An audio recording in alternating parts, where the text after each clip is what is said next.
Okay, in this video we're going to go over at least some hints for how to do chapter 5, program number 5, where you have to tell if the two words have a common letter.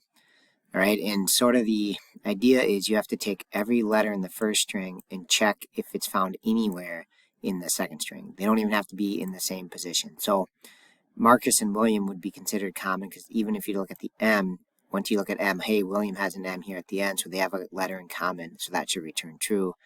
Also, they actually share A too, so, the fact that once you have one pair of common, you can return true. And then the second case is false because if you take the T, it's not found anywhere in Aaron, and then you take the E is not found anywhere in Aaron. Take the D, also not found in Aaron, same thing with that D, and then the Y is also not found in Aaron. So there you're going to return false.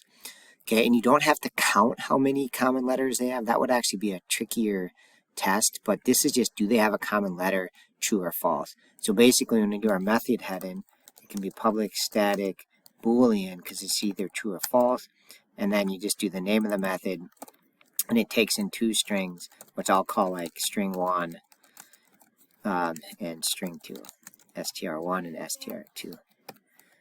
Okay, and so then here, kind of the route I would go from here is I would loop through the letters in the first string one at a time. So you're going to do the loop heading. So you got to do a for loop heading for I. That access is all the spots one at a time.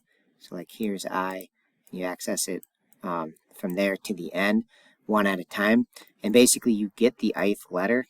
So like when I is 0, it's 0 to 1, which gets you the M. And remember, 0 to 1 seems like it should take the M and the A, but substring runs one past.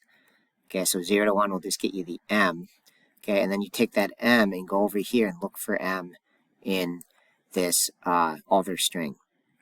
Okay, and if you're watching this video, I would say, see if you can figure out what is the call here. If you want to check if this string has an M in it, what could you do? What's string method? And if you forget all the string methods, you can just do Java quick reference here. So you got to use one of these to see if that letter is in the other string. Here's your string methods, and see if you can kind of pick out which one would make the most sense here for determining if that second string has a letter in it. Okay, and basically the one you could use here is this index of, because basically if it doesn't find it, it'll return -1. So if the index of is greater than or equal to 0, then it does find the letter.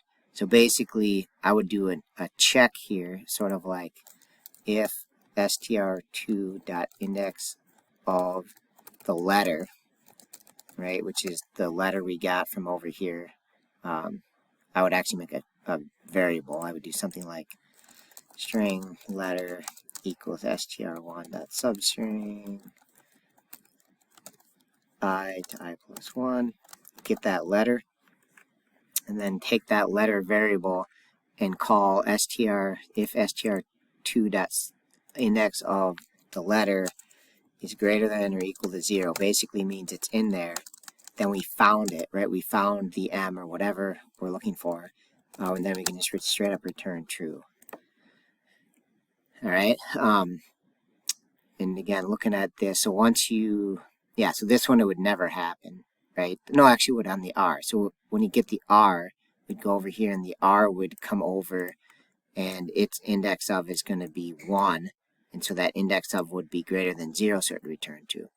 Okay, and the tricky part on this is when do you return false? So you actually don't want to do it right here. You don't want to do if str2.index of letter greater than or equal to 0, return true. You don't actually want to do else return false, because if you return false right away, that'll only check the first letter. It'll take the M and say, hey, does string 2 contain an M? Nope, and it'll return false.